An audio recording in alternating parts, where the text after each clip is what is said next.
Valérie Plourde, dirigeante régionale de la CNG pour la région du Québec et du Nunavut. Veuillez noter que cet événement est enregistré et qu'un lien YouTube sera publié sur nos réseaux sociaux. De plus, en raison de la bande passante, il est possible que la présentatrice perde la connexion et disparaisse de l'écran. Si tel est le cas, veuillez permettre au système de se rétablir. S'il vous plaît, cliquez sur votre écran pour désactiver votre microphone et éteindre la caméra. Les journées d'apprentissage sont un des multiples moyens de la CNG de rejoindre plus de 40 000 gestionnaires et aspirants gestionnaires à travers le pays et couvrant différents sujets qui vous sont importants. Avant de commencer, j'aimerais reconnaître que je suis située sur le territoire du traité Grande Paix de 1701, territoire traditionnel des Kanien'kehá:ka, les Mohawks. Je vous invite à prendre un instant pour réfléchir au territoire sur lequel vous vous trouvez. C'est avec grand plaisir que je vous présente notre conférencière d'aujourd'hui, Vicky Abel. Vicky est une secouriste agréée en santé mentale et une conférencière bilingue expérimentée, notamment sur les questions d'hygiène mentale et les sujets connexes. Sa méthode consiste à changer la culture organisationnelle et les normes sociales pour adopter une approche plus équilibrée du travail et de la vie privée que celle qui implique les attentes actuelles de la productivité à tout prix. Depuis 2012, Vicky mène une croisade pour sensibiliser les gens à la santé mentale en milieu de travail et promouvoir les pratiques d'hygiène mentale à la base, et ce, dans le cadre de son engagement dans les comités, projets spéciaux, occasions de prise de parole et entretiens individuels. Sa compassion, sa gentillesse, son dynamisme se manifestent dans tout ce qu'elle fait. Aujourd'hui, elle vous communiquera une approche pratique permettant de trouver un équilibre grâce à des pratiques d'hygiène mentale spécialement adaptées aux gestionnaires et une multitude d'astuces et de trucs pouvant être utilisés dès demain. Nous espérons que cette séance de formation vous permettra d'explorer une façon plus équilibrée, empreinte de résilience, d'atteindre vos objectifs et de gérer vos équipes en mode virtuel. Merci à tous et à toutes de vous joindre pour cette importante discussion. Vicky, à toi la parole. Merci Valérie. Alors, je voulais juste m'assurer que tout le monde voyait la diapo, ou du moins la présentation. Est-ce que vous pouvez juste me dire oui ou non? OK, ça a l'air que oui. Parfait. Alors, bonjour tout le monde. Aujourd'hui, on va parler de vous. On va parler plutôt aussi de l'hygiène mentale et la résilience ciblée vers les gestionnaires. Alors, cette journée est vraiment pour vous. Notre parcours ensemble dans les quarantaines prochaines minutes se définira comme suit. Tout d'abord, on va parler d'un défi de l'hygiène mentale, suivi par des conseils de professionnels, de vrais gestionnaires et leurs trucs et astuces pratico-pratiques pour améliorer leur hygiène mentale en tant que gestionnaire, mais en tant aussi être humain. Et finalement, on va procéder avec, encore une fois, des conseils de professionnels de la bouche de vrais gestionnaires, comment améliorer l'hygiène mentale de leur équipe. Voilà. Alors, fonçons dans le temps. Tout d'abord, pourquoi je parle d'hygiène mentale au lieu de santé mentale? C'est tout simple. Dans les dernières années, quand on parle de santé mentale, il y a comme un lien inédit qu'on fait avec les troubles de santé mentale. Alors, on parle souvent de stress chronique, d'anxiété, d'épuisement, de dépression, ainsi de suite. Tandis que l'hygiène mentale, c'est plutôt une mesure préventative. Okay? Alors, pour moi, mon but, c'est d'essayer de vous équiper avec des trucs et astuces, des pratiques que vous pouvez mettre en œuvre tout de suite à titre préventatif. Alors, quand on parle d'hygiène, normalement, on parle d'hygiène corporelle. On a tous plus ou moins les mêmes standards. On se brosse les dents tous les jours, on se passe la soie dentaire de temps en temps, on se brosse les cheveux, on prend une douche tous les jours, et puis on essaie de manger équilibré, dormir suffisamment, faire assez d'exercice. Et en vieillissant, on ajoute. Bon, les pratiques de rasage s'y ajoutent et quand on est rendu à mon âge, bon, on a une petite routine de crème hydratante. Mais ça, ce sont des mesures préventives au niveau corporel. C'est-à-dire, imaginez si vous ne brossiez pas vos dents tous les jours. Possiblement, vous allez développer plus de problèmes de gencives ou de dents beaucoup plus facilement, tandis que, au moins, à brosser les dents tous les jours, bon, ça nous aide, au moins, ça nous donne une chance. OK? Mais c'est la même chose au niveau du mental. Pourtant, ça fait juste quelques années qu'on parle de la santé mentale. Moi, je me penche plutôt au côté de l'hygiène mentale. Comment garder ça sain avant même de tomber dans les troubles de santé mentale? Qu'est-ce qu'on peut faire pour garder quand même une santé avant de développer des troubles? Bon, il n'y a rien de déterminé comme disons, d'établi encore. Alors, il y a beaucoup de choses qu'on peut commencer à essayer, voir ce qui fonctionne pour nous. Et c'est là qu'on va regarder toutes sortes de choses dans les prochaines minutes pour vous aider. Mais gardez en tête que pratiquer une hygiène, que ce soit corporelle et ou mentale, c'est un choix. Ça vous appartient. Il n'y a personne d'autre qui va le faire pour vous. C'est vraiment votre choix de pratiquer les mesures d'hygiène. Alors, aujourd'hui, on va on va garder ça en tête à titre de mesure à base de prévention, favoriser la résilience, et c'est une approche plutôt holistique, pas seulement corporelle, mais holistique. D'accord? Bon, on est venu à vous, le gestionnaire. Aujourd'hui, on est en temps de pandémie. Il y a une nouvelle réalité qui s'installe. Des nouvelles façons de faire, des nouveaux outils. On est en confinement. La majorité d'entre nous, on est en télétravail. Vous avez de nouvelles façons de gestion à distance, gestion virtuelle. C'est beaucoup de choses à absorber et apprendre à gérer en même temps. Alors, c'est normal qu'on se cherche un petit peu. Alors, dans mes entretiens avec une panoplie de gestionnaires, en leur demandant quelles sont vos pratiques, le concret, qu'est-ce que vous faites pour garder l'équilibre? Et puis, j'ai constaté que dans tout ce qui est ressorti, il y a 4, disons, volets qui ont pris forme. Premier volet, c'est celui de prendre le contrôle sur votre temps. Le temps, on cherche toujours le temps. On n'a jamais assez de temps, on court après le temps, on est toujours essoufflé. Mais comment eux, ils ont appris à contrôler leur temps? S'il y a quelque chose que vous pouvez vous souvenir par rapport à ça, c'est de travailler plus efficacement, mais pas plus longtemps. Une autre chose, un autre volet qui est ressorti, c'est la façon de gérer les attentes. On va explorer ça ensemble, comment gérer les attentes sur vous et des autres sur vous. Troisième chose qui est ressortie, c'est ces gens-là ont trouvé une façon de se recentrer. Au lieu de se faire abattre ou de se faire chavirer par une sphère de la vie ou une autre, ils ont trouvé une façon de se recentrer et de se trouver plus solide, trouver un ancre dans la vie. Et finalement, non le moindre, c'est probablement assez fondamental, c'est apprendre à respecter ses valeurs.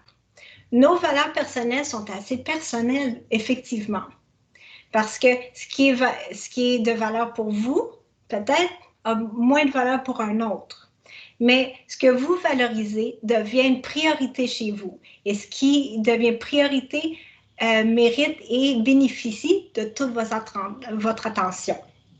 D'accord? Et c'est une question de perception. La façon dont on perçoit les choses se traduit dans notre comportement. Alors, allons-y, on va briser le moule par rapport à l'hygiène mentale parce qu'on est en train de briser toutes les normes par rapport au travail dans la vie ces jours-ci à cause de la pandémie. D'accord? On va briser le moule ensemble. Allez-y. Le temps. Le temps, on n'en a jamais assez de temps. Mais comment on peut prendre le contrôle sur notre temps? Travailler plus efficacement plutôt que plus longtemps. Il y a des recherches qui constatent que de travailler plus de 50 heures par semaine nous rend inefficaces, nous rend non plus productifs. On est peut-être aussi occupé, mais ça ne veut pas dire qu'on est productif. Plus de 50 heures par semaine, ça nous met à risque à faire des erreurs, à devenir plus irritable, à devenir plus impatient. Et surtout vous, en tant que gestionnaire, n'oubliez pas, vous avez une équipe qui vous regarde. Alors, votre état d'âme découle beaucoup dans votre équipe. Alors, c'est important de garder une bonne santé de soi parce que ça découle dans votre équipe. Et puis, il y a d'autres recherches qui constatent qu'on est les plus productifs dans 5 heures dans une journée. Plus que ça, ça commence à diminuer pas mal. Mais comment on travaille plus efficacement et plus longtemps? Bien, on va commencer avec les questions de perception ici. La vie et le travail est seulement une sphère de la vie. C'est un marathon, ce n'est pas un sprint. Même si on que ça sprint, qu'on est tout le temps en train de courir, puis on veut tout faire tout le temps hier. Non, c'est un marathon, non un sprint. Alors, il faut commencer à apprendre à doser notre énergie, notre emploi du temps, nos tâches à faire, notre agenda. Il faut apprendre à mieux répartir nos choses. Deuxièmement, comment on fait ça? Faire les listes de choses à faire, les fameuses to-do lists. Allez-y gaiement, faites vos to-do lists, mettez tout ça au niveau visuel. Quand vous voyez tout ce dont vous croyez être important à faire, ça sera plus facile pour vous de pouvoir déterminer qu'est-ce qui est vraiment essentiel, qu'est-ce qui est vraiment prioritaire et qu'est-ce qui est plutôt nice to have plutôt qu'essentiel. Et souvent, il y a plusieurs choses qui vont ressortir là-dedans que vous pouvez peut-être déléguer à d'autres personnes. Mettre sur papier toutes les choses que vous croyez devoir faire. Et ça va mettre les choses en perspective. Un deuxième truc et astuce, c'est n'acceptez pas les réunions pendant les heures de dîner ni après les heures de travail. Il se peut que ça cause un petit peu de grognement au début, mais croyez-moi, ils vont comprendre et même, vous pouvez même les inspirer à faire pareil. Mais vous, c'est impératif de prendre soin de vous, de vous prendre vos pauses.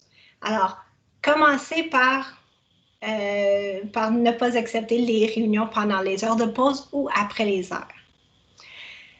Concentrez-vous sur une chose à la fois.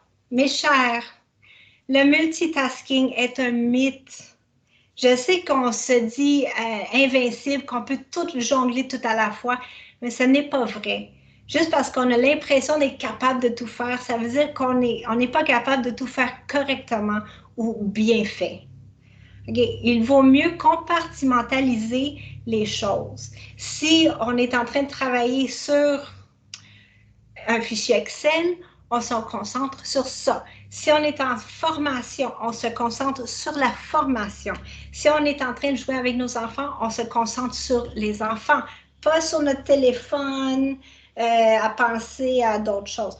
On essaie de vraiment compartimentaliser les choses, une chose à la fois. Limiter les heures supplémentaires non déclarées. Moi, j'appelle ça le travail clandestin. Et la raison est simple. Si vous choisissez de continuer de travailler après les heures, ça, c'est votre choix. Sauf que quand vous commencez à envoyer des courriels à vos collègues ou votre équipe pour qu'ils les actionnent le lendemain quand ils arrivent, mettez-vous dans les souliers de la personne. Elle arrive le lendemain matin, déjà elle sait qu'elle a une journée quand même remplie, mais en plus de ça, elle se sent déjà en arrière de peut-être une demi-journée parce qu'on lui ajoute des tâches dans un temps où que... Est-ce qu'il y a quelqu'un là? OK. Yes. Parfait. Alors, c'est simplement une question de pas de compassion, mais de penser aux autres, OK? Juste parce que vous choisissez de faire du temps supplémentaire non déclaré, ça vous appartient, ce n'est pas encouragé, mais pensez aux autres aussi, la façon qu'ils vont percevoir ça. D'accord? Et apprenez quel est votre rythme circadien. Ça, c'est important parce que si vous voulez réaménager votre vie, c'est-à-dire, disons, vous voulez incorporer un régime d'entraînement ou quelque chose du genre, regardez, quand est-ce que vous avez plus d'énergie? Est-ce que c'est le matin, l'après-midi, le soir? Bien, peut-être c'est première chose le matin. Vous pouvez incorporer un régime d'entraînement, disons, le matin. Ou si vous voulez vous adonner à un loisir, peut-être en soirée, vous pétez le feu. On ne sait jamais. Mais quoi que ce soit, regardez qu'est-ce qui vous appartient, qui vous êtes. Bon. Maintenant, passons aux attentes. Croyez-le ou pas, les attentes sont la raison première pour l'épuisement professionnel. Alors, les attentes, ça provient de nous à nous et des autres sur nous. Mais dans le fond, c'est quoi les attentes? Les attentes, c'est une idée. Les attentes, c'est un souhait. J'aimerais que la personne fasse telle chose pour moi. Mais dans le fond, c'est juste ça. Comment on va gérer les attentes? Premièrement, les attentes de nous à nous. Comment est-ce qu'on se parle? Notre dialogue intérieur va se traduire dans notre comportement. Si on passe notre temps à se dire « Ah, je suis pas capable, je suis pas bon, je suis pas bon, je suis laid, je suis grosse, je suis pas en forme, j'ai pas l'étoffe pour faire telle chose », probablement ça va se traduire dans le comportement. Tandis que si vous adoptez un dialogue intérieur plus positif, c'est-à-dire, oui, je suis capable, je suis correct, oui, on va voir ce qu'on peut faire, les choses un petit peu plus réalistes et positives, soudainement, vous allez trouver l'énergie en quelque part pour passer à l'action. Mais c'est la même chose avec la communication avec les autres. Si on aborde les gens de façon négative, le comportement va suivre et les réactions de l'autre personne vont refléter ce négatisme-là. Le contraire est vrai aussi. Encore une fois, je soulève le fait que vous êtes gestionnaire. Vous êtes comme une petite vedette. Alors, votre équipe vous regarde. Alors, si vous approchez, si votre communication est de style plutôt négatif, attendez-vous à un sentiment plutôt négatif dans votre environnement ou dans votre équipe. Mais le contraire est vrai aussi. Au niveau des attentes aussi, la communication est primordiale. Communiquez clairement vos besoins. C'est correct d'avoir des besoins. C'est-à-dire, maintenant, on travaille toute la maison. Parfois, il y en a avec 2-3 enfants à la maison, quoi que ce soit. Disons que vous savez, les jeudis, entre 14h et 15h, vous avez une réunion très importante avec votre gestionnaire. Vous communiquez vos besoins de tranquillité et d'intimité, disons, à la famille ou à tout le monde qui est concerné. Alors, tout le monde est au courant, tout le monde est sur la même page, les attentes sont clairement identifiées et normalement, ils essaient de respecter ça. La même chose au boulot, au travail. Si vous avez des attentes de formation ou du moins d'être guidé dans certains projets, communiquez les attentes. Il n'y a personne qui peut deviner ce que vous avez besoin. Alors, si tout le monde est sur la même page et savent exactement ce qu'il y en a avec vous, ça devient beaucoup plus facile. Troisièmement, n'attendez vraiment pas l'autorisation de vous occuper de vous. À ce que je sache, on est tous des êtres humains et on est tous des adultes. On peut prendre responsabilité pour nous. Alors, quand on arrive à un niveau où on est en train de pomper, vous savez, ces moments-là où on voit plus clair puis on est en train de se tirer les cheveux de la tête, attendez pas de tomber dans le désespoir. Prenez votre 5-10 minutes et informez encore une fois, communiquer, informer les personnes concernées. Là, je m'en vais prendre une marche pendant 5-10 minutes, je vous reviens après, je dois dépomper. Puis c'est correct. Attendez pas à avoir permission de le faire. Et puis, dans cette même veine-là, demandez de l'aide. Je sais que c'est pas toujours facile pour certains pour demander de l'aide ou de montrer qu'on est un peu vulnérable. Mais la vulnérabilité démontre aussi l'authenticité. Et les gens apprécient. C'est sûr qu'on doit aussi identifier nos alliés dans tout ça, mais demandez de l'aide. Si vous avez besoin de parler, vous avez besoin d'appui, quoi que ce soit, on n'est plus dans les années 70-80, là, où on est un robot, on est juste un chiffre. Ça ne marche plus de même. On est des êtres humains, on est reconnus en tant que tels. Et puis, si vous retenez seulement qu'une chose par rapport aux attentes aujourd'hui, que ce soit celle-ci. Apprenez à mieux négocier, c'est-à-dire, quand on vous demande de faire quelque chose, c'est correct de dire oui, mais vous pouvez absolument apporter des conditions. Et je soulève ça surtout pour nous, les people pleasers, ceux qui veulent plaire à tout prix. Oui, avec conditions, mais c'est correct de dire non aussi des fois. Des fois, ça passe pas. C'est correct de dire non, mais une façon de dire les choses. Quand on dit non, on peut aussi proposer d'autres solutions ou d'autres choix. Quelqu'un vous demande de l'aider à déménager samedi matin, mais on reçoit en soirée. C'est quand même beaucoup à gérer. Vous pouvez facilement dire oui, mais à 14 heures, moi, je dois filer. Tout le monde est sur la même page, tout le monde sait exactement à quoi s'attendre. Ou bien le contraire peut dire malheureusement, non, je ne peux pas, sauf que je crois que telle et telle personne a une vanne qui pourrait t'aider. Je ne sais pas. Mais oui avec condition, non avec solution, proposition. Oui? Parfait. Troisième sphère qui a été soulevée, c'est l'idée de se centrer, se trouver son ancre dans la vie. Et puis ça vient avec l'autodiscipline. L'autodiscipline pour prendre soin de nous. Ça a l'air peut-être un petit peu égoïste sur le coup de prendre soin de nous, mais en prenant soin de nous, on est mieux équipé et plus en mesure d'aider les autres. C'est pas quand on est vidé qu'on puisse donner quoi que ce soit à quelqu'un d'autre. On doit être rempli nous-mêmes pour pouvoir en donner aux autres. Alors, développer une discipline, que ça soit une discipline par rapport à l'entraînement, que ça soit une discipline par rapport à la prise des pauses, qu'une discipline par rapport à, je ne sais pas, pratiquer un loisir. Peut-être les samedis matins de 8 à 10 heures, vous voulez absolument votre temps à vous pour jouer ou travailler sur un hobby. C'est à vous de vous autodiscipliner. Faire le bilan de votre budget énergétique. Ça, par contre, il y a certaines activités dans la vie qui nous siphonnent de l'énergie, puis il y a certaines autres activités qui viennent nous donner de l'énergie.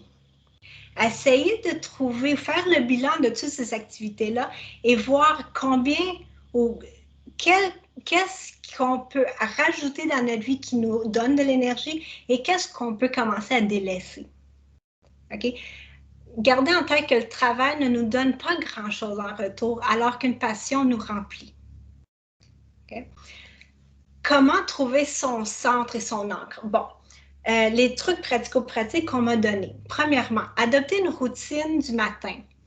Ça n'a pas besoin d'être long.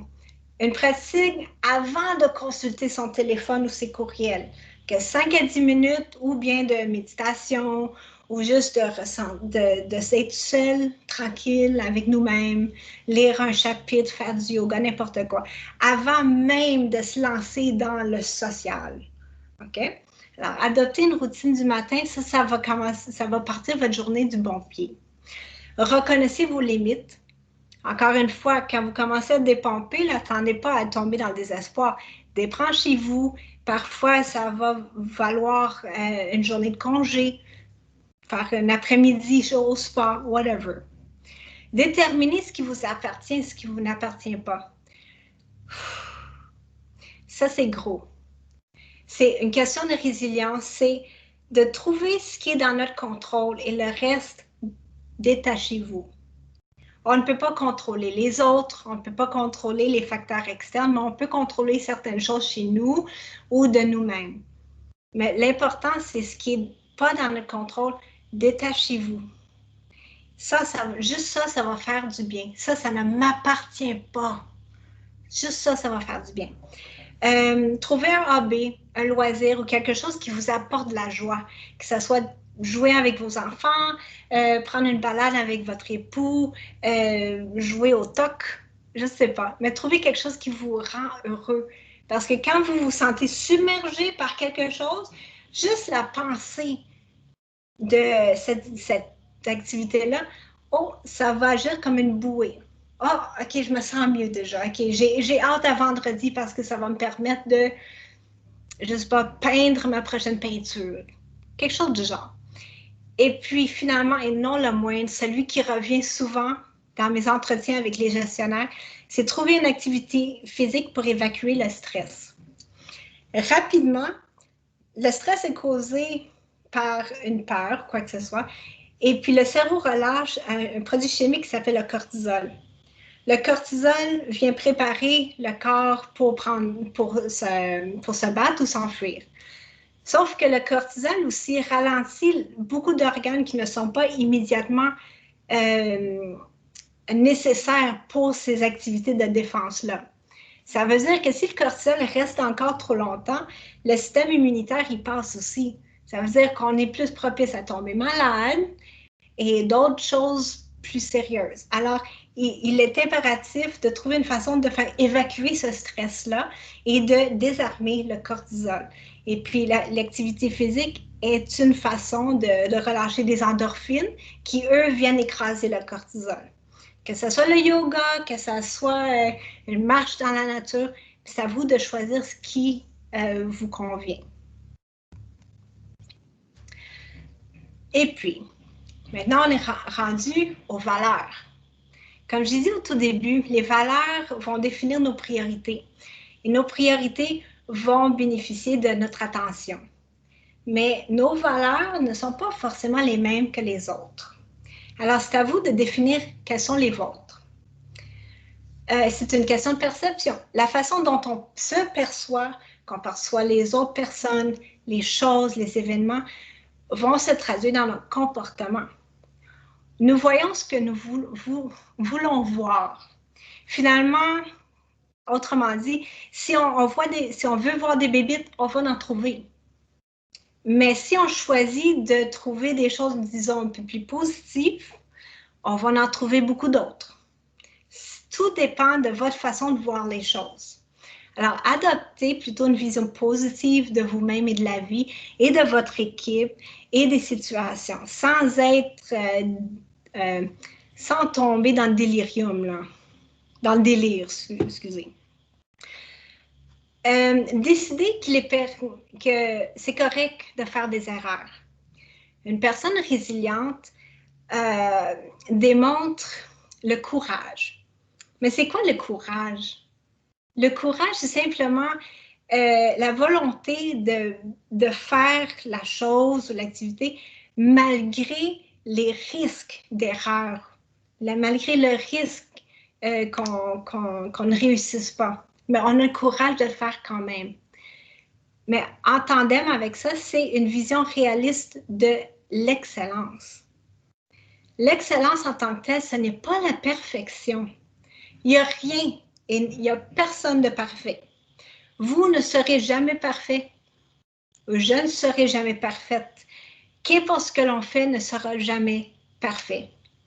L'important, c'est qu'on s'améliore. Est-ce qu'il y a une progression? Ça, c'est tout ce qui compte. Vous avez le courage d'aller de l'avant, même si vous savez que vous allez faire des erreurs, mais l'excellence est calculée par l'amélioration. Est-ce que vous vous améliorez en cours de route? C'est tout ce qui compte. Allez-y, foncez. Reconnaissez et acceptez qu'il est normal de ne pas être tout le temps à votre meilleur. Soyez patient avec vous-même, soyez flexible, pratiquez la compassion avec vous et les autres. Ne vous plaignez pas sans apporter de solutions, de propositions. Encore une fois, c'est une question de perception. Surtout vous, en tant que gestionnaire, vous êtes le leader, vous êtes la star. Alors, imaginez si vous, la star, si votre gestionnaire se plaignait tout le temps sans vraiment apporter de solution, ça découle dans l'équipe. Alors, est-ce que vous voulez vraiment être pogné avec une équipe qui va se plaindre sans apporter de solution? Peut-être pas. Alors, la façon dont vous vous présentez, c'est une question de perception. Ça va découler beaucoup dans votre équipe. Et puis, en bout de ligne, OK, si vous évaluez que le poste que vous occupez ou le style de leadership dans l'organisation ne vous convient pas, et ici, je parle vraiment de valeur.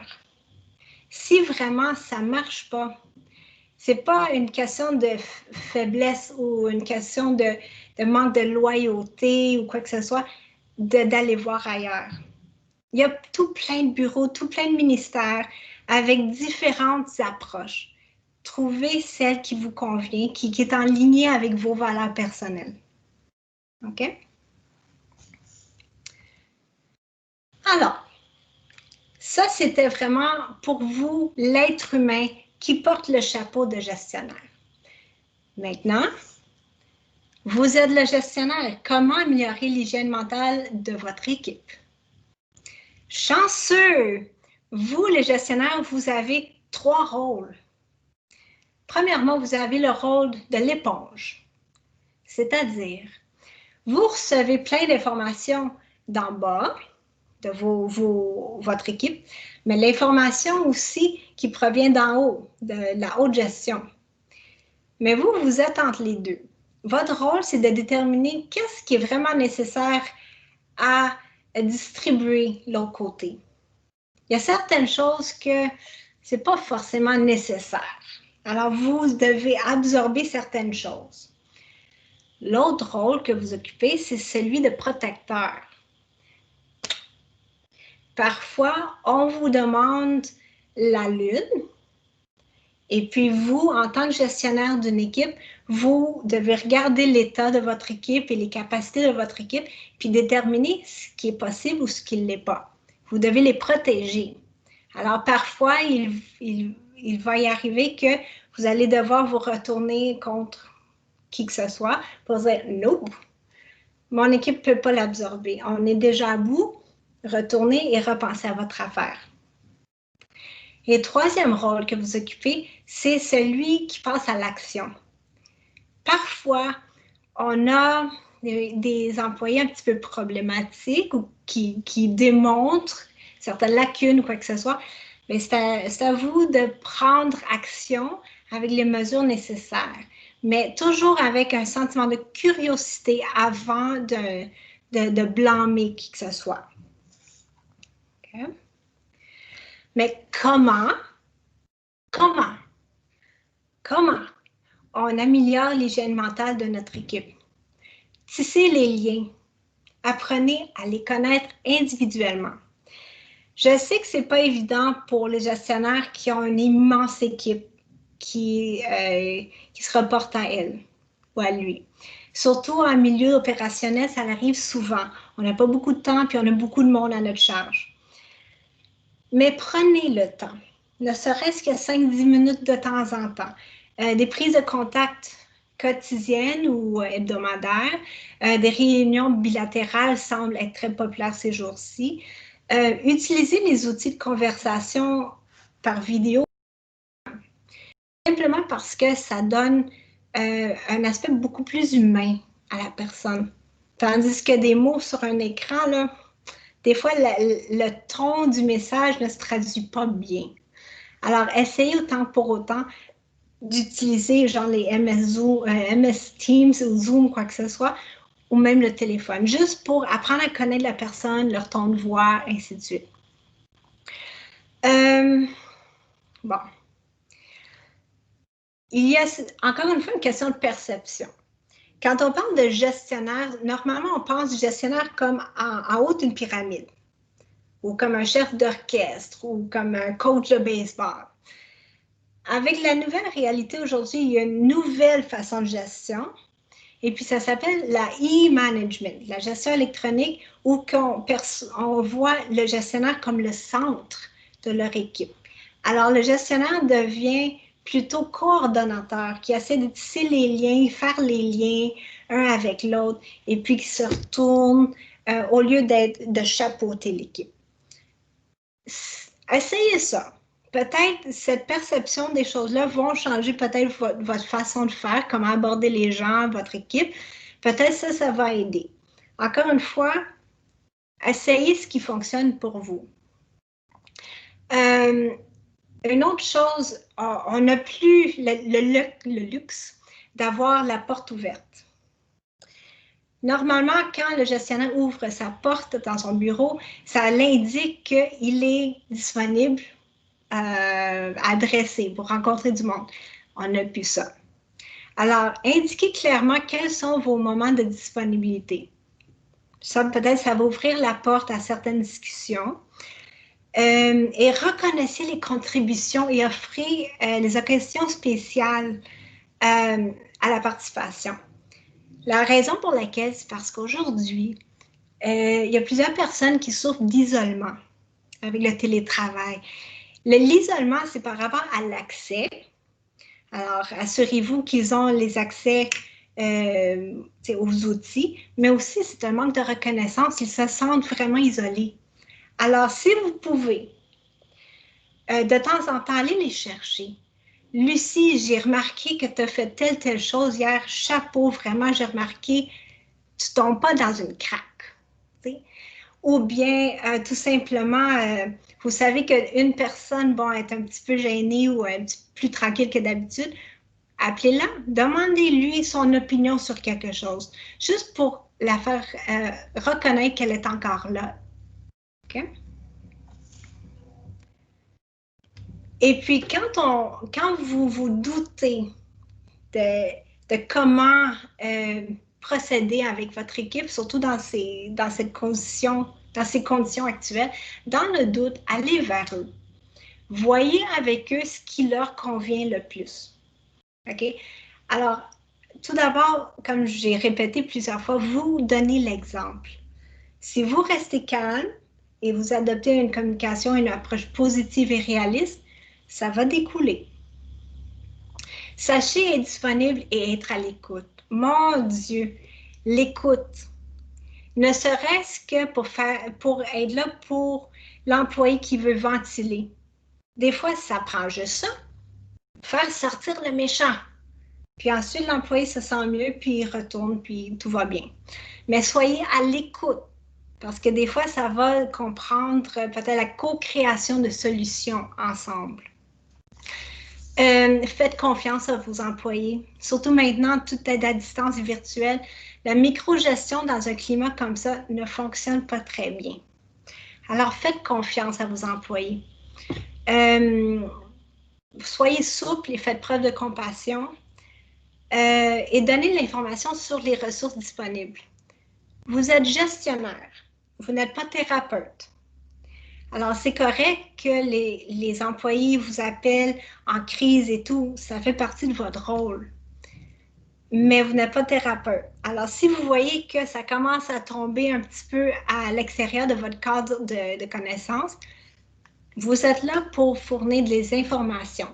Alors, proposez-le au programme d'aide aux employés ou d'autres ressources pertinentes. Okay. La plus grande tragédie, c'est l'indifférence. Alors, soyez toujours à l'écoute, soyez toujours prête et ouverte ou ouvert à vos employés parce que vos employés sont aussi importants que vos clients. OK? Souvenez-vous toujours ça. Alors, nous voilà à la fin. Ça, je pense que ça a bien été. Et maintenant, je vous donne la parole. Est-ce que vous avez des questions ou des commentaires? Vous voulez que j'élabore sur quelque chose? Allez-y, je suis à vous. Bonjour. Merci, Vicky, pour cette excellente présentation. Donc, comme Vicky le disait, on va passer à la période des questions de vous, chers participants. Vous pouvez soumettre vos questions à tout moment en appuyant sur le bouton icône avec la personne levant la main située dans le coin supérieur droit de votre écran. Alors, moi, Vicky, tout de suite, j'aimerais te poser une question. J'aimerais savoir, qu'est-ce qu'on peut faire lorsqu'on a le sentiment qu'on a un employé qui est en crise? On sait actuellement, dans un contexte pandémique, c'est pas tout le monde qui a la même réalité. Il y a des gens qui le vivent plus difficilement que d'autres. Alors, j'aimerais avoir ton idée ou ton opinion ou peut-être des trucs à savoir qu'est-ce qu'on peut faire avec ce genre de situation lorsqu'on a un employé qui potentiellement pourrait être en crise. Bonne question.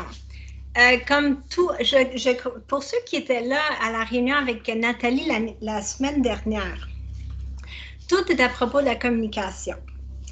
Alors, aborder la personne, communiquer avec la personne avec un sens de curiosité plutôt que de blâme. Par exemple, disons que vous voyez que la personne est moins... elle parle moins pendant les réunions, vous voyez que sa productivité a descendu un petit peu. Vous pouvez prendre ça comme porte d'ouverture, mais pas pour le blâmer, juste pour dire, l'appeler, dire « Écoute, j'ai remarqué que, bouf, ça va un petit peu moins bien. Est-ce qu'il y a quelque chose? Est-ce que je peux t'aider? Est-ce qu'il y a quelque chose que je peux faire pour toi? » Il y a certaines personnes qui vont s'ouvrir très rapidement pour dire « Écoute, à la maison, je déborde et tout. » Bien, dans ce cas-là, c'est plus facile. Vous pouvez vous asseoir ensemble puis essayer de trouver une solution qui convient aux deux. Ça, c'est la co-création de solutions. OK? Et puis, il faut comprendre aujourd'hui, il n'y a pas de solution de taille unique. One size fits all, ça ne marche pas aujourd'hui. Chaque personne a ses réalités et on doit être flexible dans nos accommodements.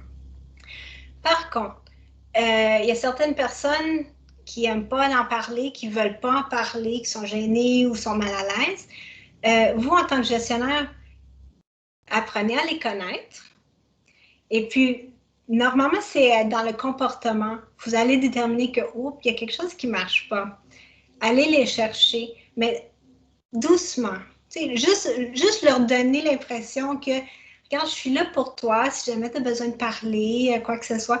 Des fois, ça va prendre 2, 3 fois que vous allez devoir le chercher un petit peu, mais éventuellement, la personne va s'ouvrir. Si elle ne veut pas s'ouvrir, bien, ça dépend. Si ça va affecter son travail, il y a quelque chose qui doit être fait. C'est ou bien, écoute, tu ne veux pas me parler, c'est parfait, mais je te demande peut-être de consulter ou quoi que ce soit, de trouver une solution parce que c'est ton travail qui est en train d'être affecté. OK? Fait que la crise, ça prend une finesse là-dedans.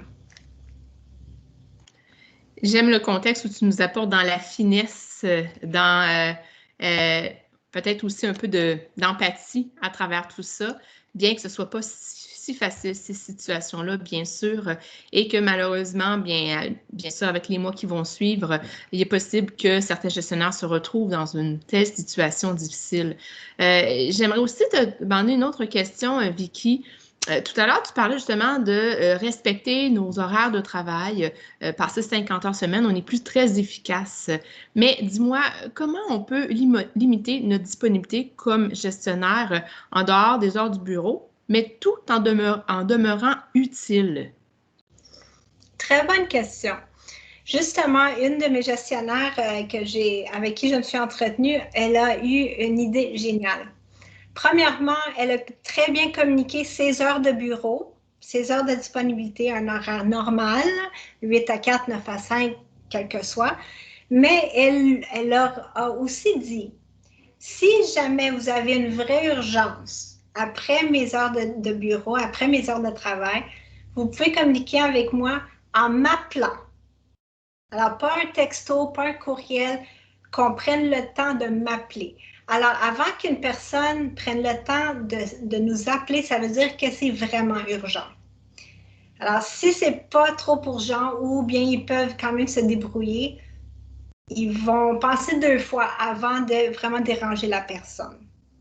Que ça, j'ai trouvé ça génial comme approche. Alors, elle est encore disponible, mais elle a trouvé une façon de vraiment limiter sa disponibilité aux choses vraiment particulièrement urgentes et importantes.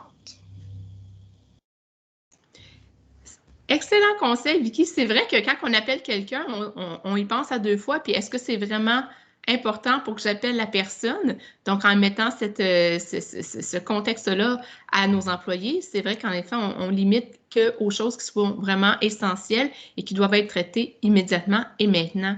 Bon truc, merci. Une autre question pour toi, Vicky. J'aimerais savoir comment on peut trouver le temps et l'énergie nécessaires pour prendre soin de soi malgré un horaire très rempli. On le sait actuellement, dans le contexte pandémique, les gestionnaires se sont trouvés devant une nouvelle panoplie d'adaptation, une nouvelle réalité à gérer, des nouvelles problématiques à gérer. Et des fois, on finit par un peu se perdre là-dedans, nous-mêmes comme gestionnaires, comme personnes. Alors, dis-moi, comment est-ce qu'on peut trouver justement ce temps et cette énergie-là pour prendre soin de soi? Très bonne question. Parce que là, on parle de deux choses distinctes mais reliées. Première chose, quand on parle d'énergie, on a parlé un petit peu de budget énergétique. Il y a certaines choses qui nous siphonnent de l'énergie et il y a d'autres choses qui nous apportent de l'énergie. Si on dépense trop d'énergie, c'est comme un budget monétaire. Si on en dépense trop puis on n'a pas assez qui rentre, qu'est-ce qui arrive? On est en déficit. Mais c'est la même chose au niveau de l'énergie. En quelque part, il faut prendre des décisions, il faut faire des choix. OK? Alors, sur quoi on va dépenser notre énergie? Et puis, qu'est-ce qu'on fait qui va nous apporter de l'énergie? OK? Alors, au niveau énergétique, il faut vraiment faire le bilan. Ensuite, par rapport à la gestion du temps, les gestionnaires ont beaucoup sur la planche. Les gestionnaires en général ont beaucoup sur les épaules. De là l'importance de vraiment déterminer qu'est-ce qui est prioritaire, qu'est-ce qui est vraiment important. Si vous avez une journée remplie de réunions, par exemple, est-ce que chaque réunion est vraiment importante pour vous? Est-ce que vous devez absolument y assister à chacune de ces réunions ou est-ce qu'il y en a une couple là-dedans que lire le compte-rendu à la fin serait suffisant? Ça, c'est une chose à regarder puis à déterminer. Ou bien, est-ce que vous pouvez déléguer? Est-ce que vous avez peut-être un adjoint qui peut aller aux réunions à votre nom et juste prendre les notes? Quelque chose du genre. Ça, c'est un truc. Mais c'est vraiment d'essayer de déterminer qu'est-ce qui est le plus pressant et essentiel. Tandis que ce qui l'est moins, est-ce que c'est juste du nice to have ou bien est-ce qu'on peut déléguer? Mais c'est à nous, c'est notre responsabilité de commencer à faire le ménage dans tout ça. Je sais que tout a de l'air pressant, tout a de l'air important, tout. Mais si on pense vraiment, ça revient aussi aux questions des attentes. Est-ce que tout ça, est-ce que c'est parce que nous, on a des hautes attentes de nous-mêmes, de notre performance, ou est-ce que peut-être il y a des attentes sur nous qui sont peut-être irréalistes? Il y a beaucoup de choses à considérer là-dedans. Mais moi, je commencerais vraiment à regarder tout ce que vous avez sur la planche, puis essayer d'éliminer certaines choses qui ne sont pas forcément essentielles. Commencez à faire le nettoyage là-dedans. Vicky, j'aime beaucoup l'idée du bilan énergétique. Personnellement, je n'avais jamais entendu ça, mais je le retiens dans ce que tu viens de nous parler. Puis, bien sûr, ça a beaucoup de sens. J'ai une question ici de Stéphanie qui demande si j'arrive dans une nouvelle équipe comme gestionnaire et que cette équipe est très négative et pas très optimiste, comment est-ce que je peux m'y prendre pour changer l'atmosphère? On le sait, comme gestionnaire, il arrive des fois qu'on rentre dans une équipe, on n'a pas choisi les gens, mais voilà, c'est l'équipe qui est là en poste actuellement. Quels seraient tes trucs et conseils pour ce genre de situation? Bonne question. Je pense que vous n'êtes pas la seule dans cette situation. Écoute, quand on hérite d'une équipe, c'est exactement ça. On hérite de quelque chose. Alors, il faut, premièrement, en tant que gestionnaire, votre outil premier, c'est l'écoute. Apprenez à connaître votre équipe de façon individuelle, par curiosité. Alors, quand vous vous entretenez avec un membre de votre équipe que vous voyez, bon, particulièrement négatif ou quoi que ce soit, essayez de trouver pourquoi, d'où ça provient, c'est où ça? Et puis, de là, vous pouvez commencer à bâtir une relation peut-être de plus de confiance, tranquillement, pas vite. Prendre ça une personne à la fois, je dirais. Parce qu'une personne peut influencer le groupe. Alors, si on peut trouver peut-être la personne qui influence le groupe, et voilà, on commence direct avec ça. Mais si c'est un petit peu réparti, un petit peu partout, une chose à la fois, soyez à l'écoute. Puis essayez de créer des liens de confiance avec chacun. Ça va prendre du temps. Je pense pas que c'est pas automatique, ça, le lien de confiance, surtout si on ne vous connaît pas. Mais tranquillement, pas vite, être à l'écoute, puis vraiment apprendre à connaître chacun, puis aller voir pourquoi on se sent comme ça.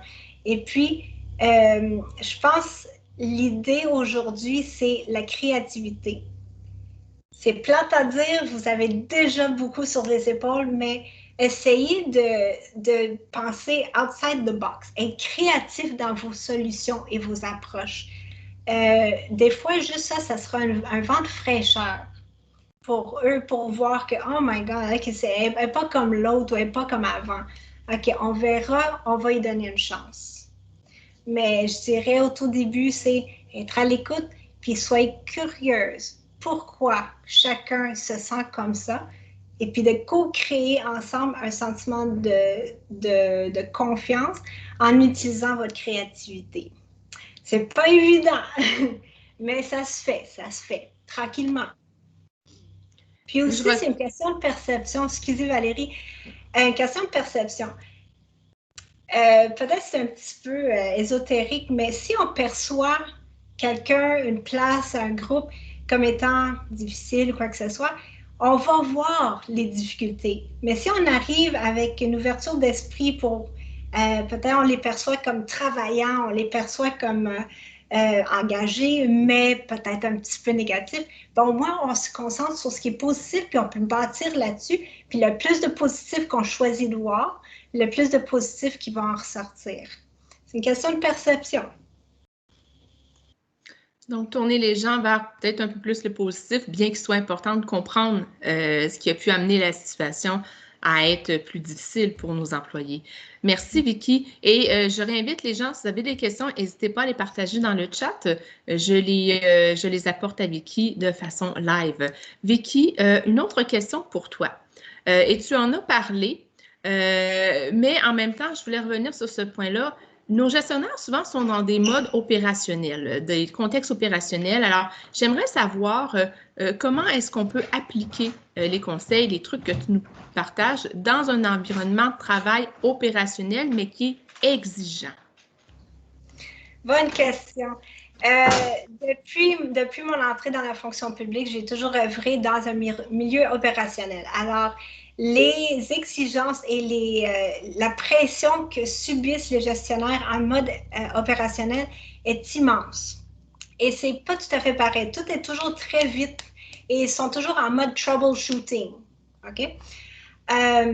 C'est pas facile, mais les gestionnaires avec qui je me suis entretenue, notamment ceux qui œuvraient dans un milieu opérationnel, me revenaient toujours avec la même chose. Prendre ses pauses. C'est bon pour eux, mais c'est bon pour leur équipe.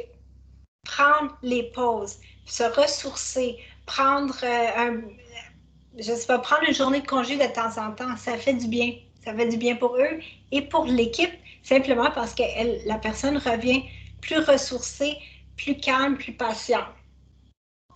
Une autre chose, c'est de pratiquer une activité physique, faire relâcher le stress. Très important. Ça a l'air de rien, mais c'est très important parce que dans un mode opérationnel, c'est toujours go, go, go, go, go, go, go.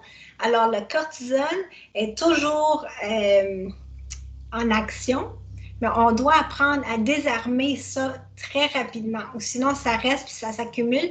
Et puis, qu'est-ce qui arrive? On fait des erreurs, on prend des mauvaises décisions, on devient irritable, impatient, ainsi de suite. Par rapport au groupe, au mode groupe, un de mes gestionnaires en mode opérationnel a su développer une pratique super intéressante. Je pense que c'est un vendredi par mois. Parce qu'on se comprend, opération, ça n'arrête pas. Hein? C'est toujours à la merci des clients et tout. Mais un vendredi par mois, c'est le vendredi du mieux-être dans son bureau. C'est-à-dire que chacun a du temps pour décrocher, pour faire un petit café clutch, s'entretenir, jaser, décompresser. Et puis, il y a même une période dans la journée que c'est en ligne, que tout le monde se partage leur état d'âme, mais aussi, et plus notamment, les trucs et astuces qu'ils ont trouvés à gérer certaines situations dans la vie ou dans le bureau. Alors, c'était leur vendredi du mieux-être. Je sais que Valérie, est-ce que tu peux partager avec nous ce que vous faites au NMC? Absolument. Alors, nous, à la CNG, c'est une pratique qui est bien implantée, c'est-à-dire qu'à chaque rencontre d'équipe que l'on a à chaque semaine, notre gestionnaire des rencontres ou la personne qui gère nos rencontres fait un tour de table pour nous demander justement, et on l'appelle le wellness check-up, comment est-ce qu'on va? Comment est-ce que ça se passe pour nous, que ce soit sur le plan personnel, dans nos activités? Alors, on fait vraiment un tour de table et on partage. Et les gens ne sont pas obligés de partager. Des fois, on peut juste dire que oui, ça va, tout est sous contrôle. Et des fois, on peut aussi partager qu'est-ce qui se passe dans nos vies, est-ce qu'on a de la nouveauté, est-ce qu'il y a des choses qui s'en viennent? Et ça permet justement d'avoir un certain rapprochement de l'équipe, mais aussi un support parce que justement, lorsqu'on partage des choses peut-être un peu plus personnelles et qu'on sent que l'équipe est derrière nous, il y a quelque chose qui devient soutenant. Alors, c'est une pratique que l'on a. On le fait donc à chaque rencontre, une fois semaine, mais en même temps, si pour d'autres gens, pour certaines équipes, la rencontre se fait moins régulièrement, l'important, c'est juste d'avoir ce touch point-là qui est, je vous dirais, très agréable au sein d'une équipe lorsqu'on le pratique de façon régulière. Super. Merci, Vicky. Je regarde l'heure, il est déjà 1h57. Écoute, c'est vraiment malheureusement tout le temps qu'on avait pour les questions. J'aimerais simplement dire que les renseignements et les outils que Vicky nous ont partagés aujourd'hui seront certainement utiles pour vous aider à naviguer dans ces temps de perpétuelle adaptation, on le dit, de changement qui nécessitent de la créativité également, pour vous et pour vos équipes, et qui vont donc vous aider à vous garder résilient en cette période difficile. J'aimerais remercier aussi tous nos participants de s'être joints à nous. Un merci particulier à Vicky ainsi qu'à l'équipe de la CNG et les membres du sous-comité directeur apprentissage pour avoir aidé à coordonner cet événement-là. On espère que vous participerez tous à la prochaine journée d'apprentissage national qui aura lieu le 23 février prochain sous le thème du travail virtuel. De nombreuses autres conversations virtuelles sont prévues au cours des prochains mois. Je vous invite donc fortement à nous suivre sur Twitter à @NMC_CNG et Facebook et à consulter aussi nos bulletins d'information pour obtenir toutes nos mises à jour ainsi que les détails relatifs à l'inscription. D'ici là, portez-vous bien, bonne fin de journée et à la prochaine. Bye, merci beaucoup. Merci, au revoir.